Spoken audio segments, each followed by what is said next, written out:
Olá, aluno, olá, aluna, seja muito bem-vindo, seja muito bem-vinda a mais uma aula aqui do nosso curso preparatório de História e Geografia para o PISM 1. Você que está na primeira série do ensino médio se preparando para fazer esta prova tão importante. Nós estamos aqui então falando agora de mundo moderno e dentro de mundo moderno prometi para vocês que nós teremos uma aula especial sobre escravidão, tendo como base dentro dessa aula de escravidão, né, o tópico C aqui dos objetos de conhecimento. E o tópico C ele fala o seguinte: relações Europa, América e África. E ali a gente tem que falar um pouquinho sobre a diáspora africana e suas consequências na composição da população latino-americana e também sobre o renascimento, mentira, sobre as formas de escravidão praticadas por portugueses e espanhóis. E para abrir o nosso material, nosso texto, a nossa aula sobre esse conteúdo, vou lembrá-los que nós temos um resumo para você à disposição aqui na nossa aqui embaixo do vídeo, tá? Na descrição da nossa aula, você vai ter ali o resumo logo na primeira aula do módulo, tá? Do módulo 7, a gente tá ali, ó, módulo 7 tá aqui em cima no cantinho, ó, agora eu acertei o lado. Módulo 7, você vai encontrar na primeira aula já o nosso material complementar e e o nosso resumo didático sobre o assunto mundo moderno. Então, dentro daquele material do resumo, você vai encontrar uma referência, um material de referência muito maravilhoso, que é o Dicionário da Escravidão e Liberdade, feito pela Companhia das Letras, organizado pela Lili Moreira Schwartz, né, e pelo Flávio Gomes, os dois aí brilhantes na sua escrita. Tem um prefácio feito pelo Alberto da Costa Silva, falecido Alberto da Costa Silva, que foi diplomata brasileiro, foi representante do Brasil na África durante muito tempo, no continente africano. Ele escreveu muitos livros importantes, como O Enxada e a Lança, a Manilo Limbabo. São livros que contam a história da África, livros maravilhosos, incríveis. Já tivemos trechos de entrevista dele que foi publicado no História Studio, entrevista dele no Jô Soares, em outros programas, que eu fiz questão de publicar trechos no História Studio antigo. A gente vai reconstruir esse material do Alberto da Costa e Silva com base nos livros dele, para que a gente possa ter um especial só sobre África em breve no site, né? Possivelmente em 2026 a gente vai ter um especial de África logo no início do ano. Agora, sobre o livro, né, Dicionário da Escravidão e da Liberdade, a Lilian Schwartz e o Flávio Gomes separaram, eu tô com o livro aqui em mãos, eles separaram alguns artigos, alguns textos, se eu não me engano são 50 textos críticos sobre a escravidão no Brasil, né, e sobre a liberdade, né, a luta pela liberdade.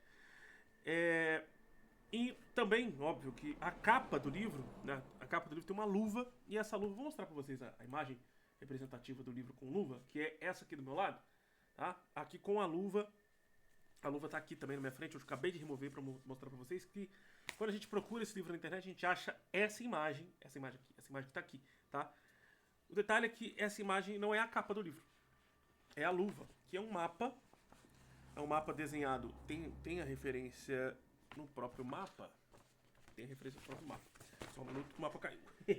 Temos a referência no próprio mapa, que é um mapa desenhado, aqui ó, Escravidão e Liberdade, Jaime Laureano, 2018. Desenho feito com pemba branca, um giz utilizado em rituais de Umbanda e lápis dermatográfico sobre o algodão preto.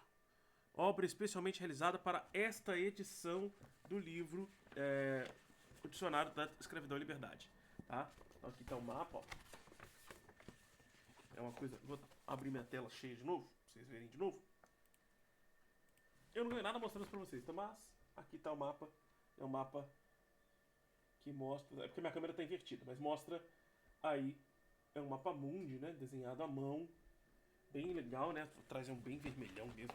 Atrás é só fazer essa representação, imagino eu que seja em relação a sangue, né? E nós temos um detalhezinho no mapa que mostra... Ali, vamos ver se eu consigo mostrar pra vocês.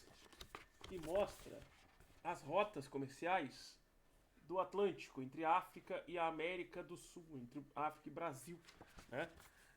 E aí mostra ali africanos livres de um lado e do outro lado já a escravidão indígena, a questão do caso do Valongo, o navio negreiro, né, o fim do tráfico, tem várias coisas ali que são representadas nesse mapa. Depois eu coloco ele na posição correta, porque eu quero mostrar para vocês a capa de fato do livro, que é bem diferente, né, do que a gente está vendo naquela imagem. Ele é bem vermelho, né, atrás tem o nome de todos os autores do livro, tá? E aqui a gente tem o nome do livro de fato.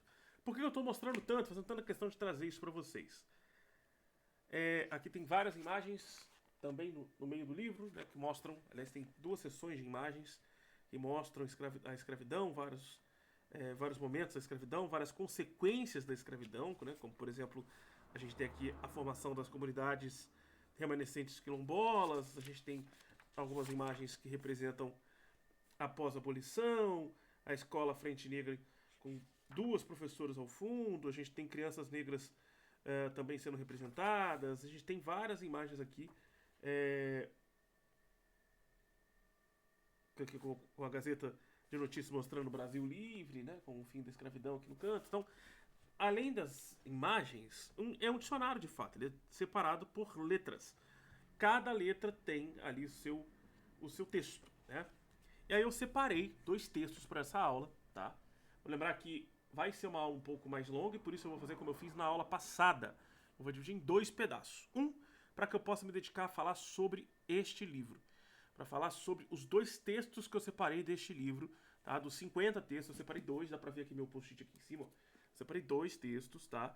Eu escrevi um resumo sobre esses 2 textos. Quando eu li o livro, eu li, foi no início desse ano, eu comprei esse livro ali e eu decidi separar 2 textos para o meu curso do PISM.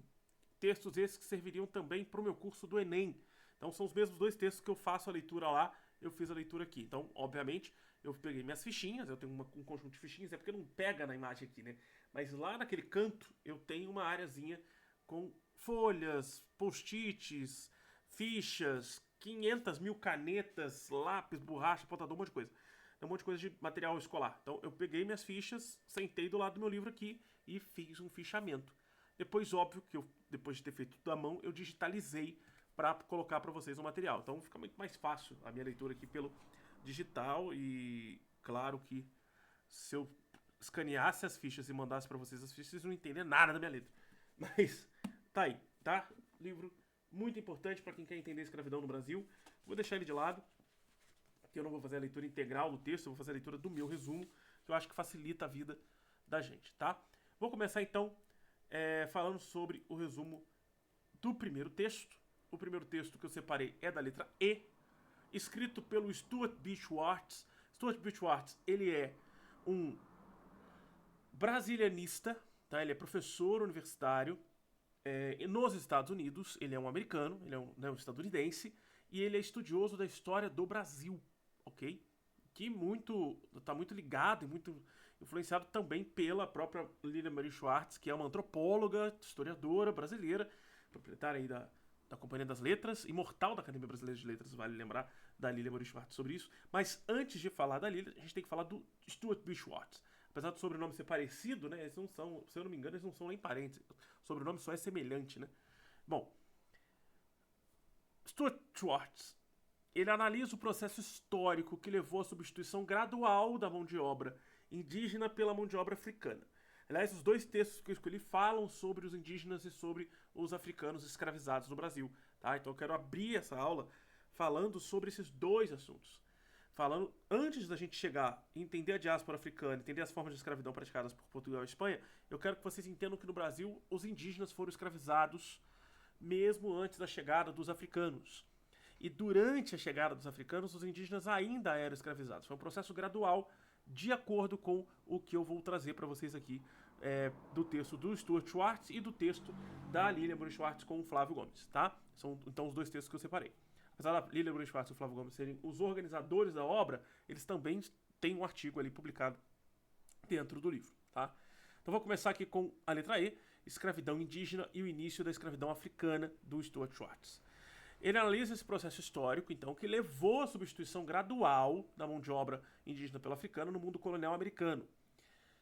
Especialmente no caso do Brasil colonial, ou da América portuguesa, ele demonstra que nos primeiros tempos da colonização portuguesa, a escravidão indígena foi fundamental para a exploração econômica, sobretudo nas atividades agrícolas extrativistas. Aí a gente está falando da questão do pau-brasil, né, da questão da produção da cana-de-açúcar, e os colonizadores justificavam a escravidão dos povos nativos com argumento religioso e civilizatório, alegando que os indígenas eram infiéis a Deus e poderiam ser convertidos através do trabalho forçado. No entanto, a resistência indígena e as dificuldades do controle e as críticas dos missionários, dos jesuítas, levaram à busca por alternativas. Uma coisa interessante de se observar é que eles entendiam que os indígenas eram fracos, menos resistentes às doenças, tinha mais facilidade, né, o indígena tinha mais facilidade de ser contaminado por doenças europeias do que o africano. Uma outra coisa que eles argumentam também, ou argumentavam, né, também, é que o indígena não aguentava tanto peso, não tinha tanta força. Então, além de adoecer mais facilmente, não tinha tanta força, não aguentava tanto tempo de trabalho. E um problema gigante que os europeus, os portugueses, encontraram nos indígenas é que eles conheciam muito bem a floresta, sabiam muito bem rotas de fuga, conheciam as melhores formas de fugir, de escapar, de se esconder, de não fazer barulho na floresta. Tá? Então, isso era algo também que preocupava os portugueses no processo de escravidão ou de escravização dos indígenas brasileiros. Tá? Bom, nesse contexto, Schwartz mostra que o tráfico negreiro africano ganhou força a partir do século XVI, impulsionado pelos lucros do comércio atlântico e pela demanda na escassez de trabalho, de mão de obra, aqui e também do trabalho estável nas lavouras de açúcar. A escravidão africana foi gradualmente institucionalizada, considerada pelos colonizadores como mais eficiente, duradoura e, obviamente, muito mais fácil de ser controlada do que a indígena, o que revela o caráter econômico e racista dessa transição. O autor também enfatiza que ambos os sistemas, o indígena e o africano, coexistiram por muito tempo e que a passagem de um modelo para o outro não foi imediata. A gente aprende muitas vezes na escola que é imediata, né? Os jesuítas vão forçar a coroa portuguesa a proibir a escravidão indígena para proteger os indígenas, né? Porque eles queriam, obviamente, usar a mão de obra indígena para eles exclusivamente, e eles também tinham essa ideia da catequese, da cristianização e tudo mais. Então, eles acabam forçando a coroa portuguesa a proibição da escravidão indígena, com a presunção da inocência e tudo mais. Então, eles acabam conseguindo, e o que a gente entende quando a gente vê isso a primeira vez é que a proibição da escravidão indígena proíbe de vez a escravidão indígena e começa a escravidão africana no Brasil de fato, né? Da noite pro dia. Acabou, não vai ter mais, hoje não pode mais escravizar indígena, então agora, a partir de amanhã, os pretos que estão chegando, vão começar a chegar a partir de amanhã, então a partir de amanhã já começa a ser preto escravizado, não tem mais indígena escravo, né? Desculpa a palavra, indígena escravo. Porém, não é assim, né? Isso coexistiu durante muito tempo. Em alguns lugares do Brasil, a escravidão africana não chegou com tanta intensidade como na região litorânea.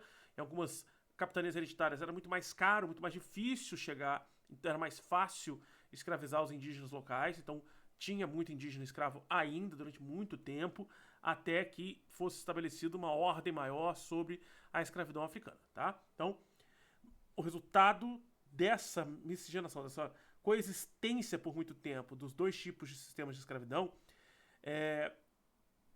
gerou um resultado de conflito político, pressão religiosa, interesses econômicos.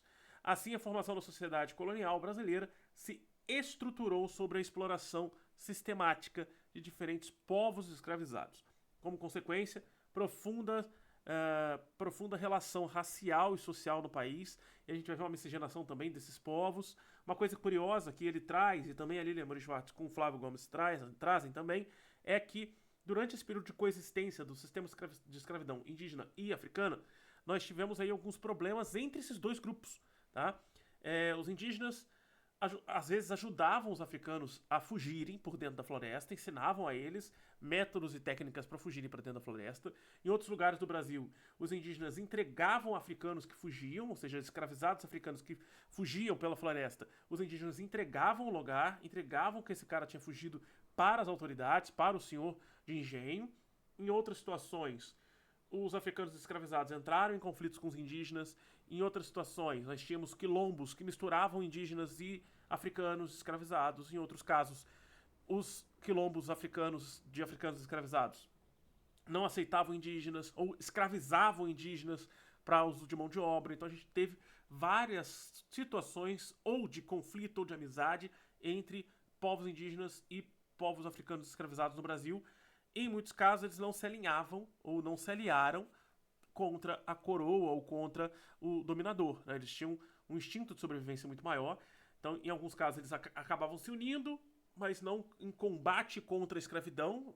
O instinto era mais sobreviver e fugir do que, de fato, bater de frente, porque era um império português com muito poder, com muito mais estrutura de Estado e de poder para se bater de frente, né? Eram pessoas que estavam ali em busca da sua sobrevivência. Tá? Então, vale essa análise de entender que, mesmo coexistindo, esses dois grupos não se uniram de fato contra a escravidão, não conseguiram se unir de fato contra a escravidão. Se uniram a favor da sobrevivência, da liberdade. Tá? A escravidão indígena foi o primeiro sistema de trabalho forçado na América Portuguesa. Houve resistência indígena, houve disputa entre colonos e missionários pela questão da escravidão indígena. O tráfico africano surgiu como solução econômica para os colonos em relação aos indígenas.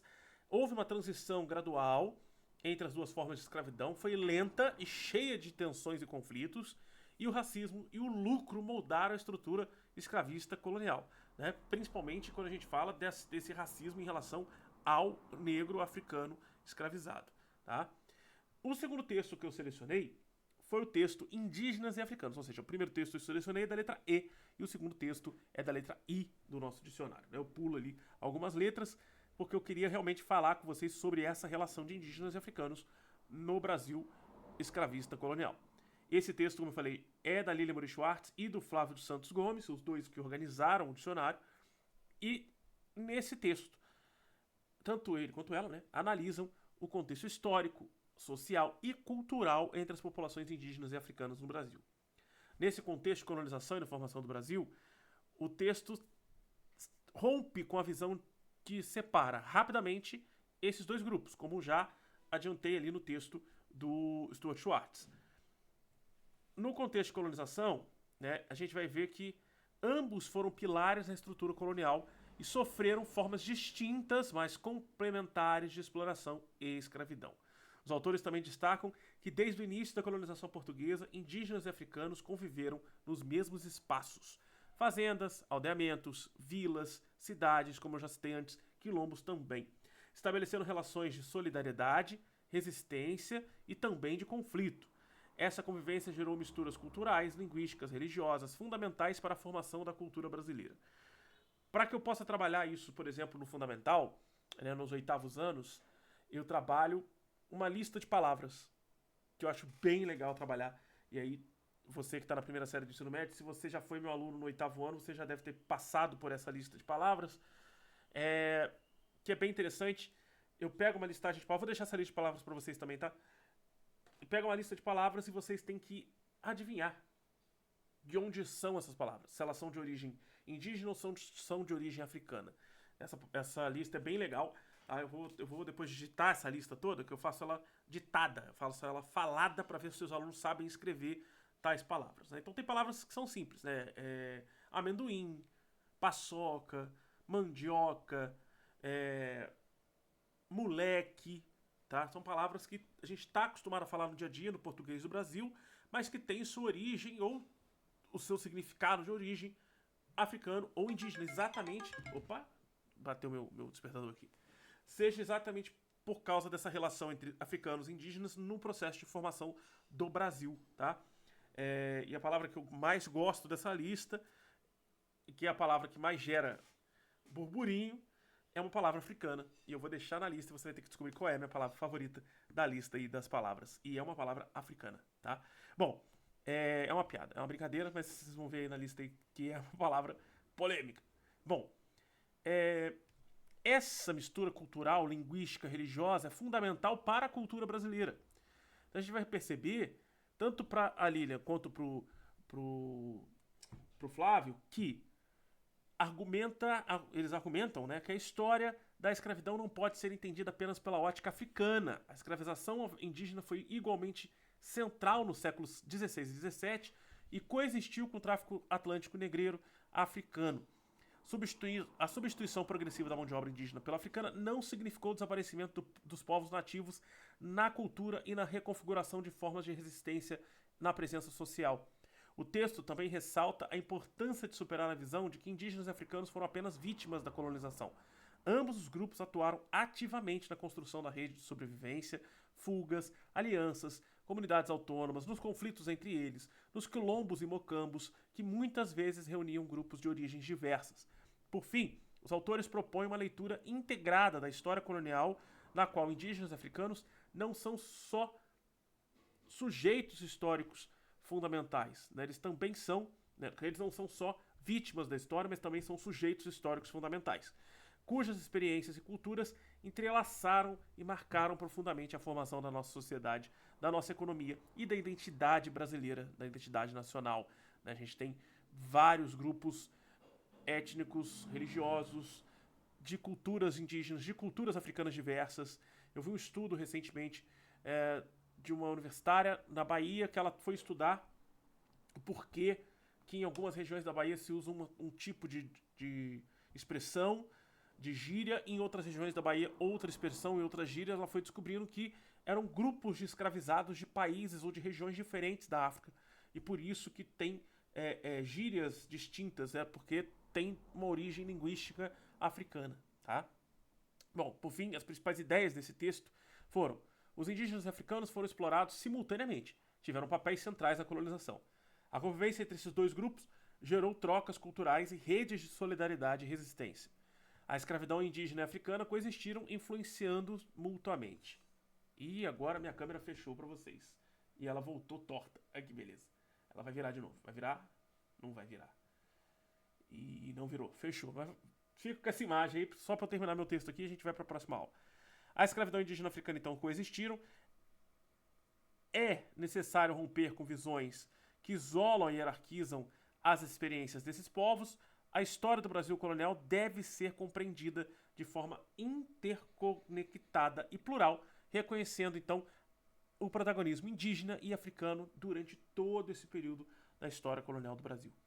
Entendido, gente? Apesar da minha câmera no final ter dado essa bugada hardcore, deu para entender, então, que a escravidão indígena e africana coexistiram. Elas são formas de processo de escravidão. Os espanhóis escravizaram muito mais os indígenas locais, os povos locais, como os astecas e incas, do que os portugueses escravizaram de africanos, tá? A gente vai falar um pouco mais sobre isso na próxima aula. Ainda dentro dessa aula, no próximo vídeo, a gente vai falar sobre a diáspora africana, suas consequências da composição da população latino-americana e as formas de escravidão praticadas na Espanha pelos espanhóis e pelos portugueses. Lembrando, ainda nessa mesma aula, só que no vídeo que está logo abaixo desse, tá? Então, te espero na próxima aula ou no próximo vídeo desta aula. Valeu, falou!